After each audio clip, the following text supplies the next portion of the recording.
प्यारे बच्चों, रमजान का मुबारक महीना आ गया है। ये सब्र और इबादत का महीना है। रोजा रखने के लिए हम सहरी करते हैं। सहरी सुबह अजान से पहले खाई जाती है।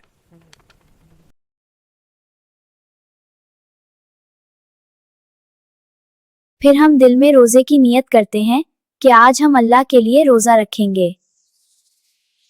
वबिसौमि गदिन नवैतु, मैंने रमजान के कल के रोजे की नियत की। दिन में हम खाना पीना छोड़ देते हैं, नमाज पढ़ते हैं और अच्छे काम करते हैं। जब मगरिब की अजान होती है तो हम दुआ करके खजूर से इफ्तार करते हैं।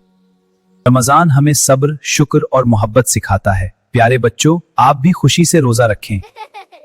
अल्हम्दुलिल्लाह, टाइम फॉर इफ्तार। दुआ बाबा। Yes, my son. Let's begin.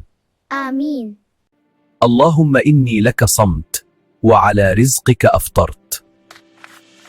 اللهم إني لك صمت وعلى رزقك أفطرت. ए अल्लाह, मैंने तेरे लिए रोजा रखा और तेरे दिए हुए रिस्क से इफ्तार किया। अल्लाहुम्मा इन्नी लका सुम्त व अला रिज़्क़िका अफ़्तरत।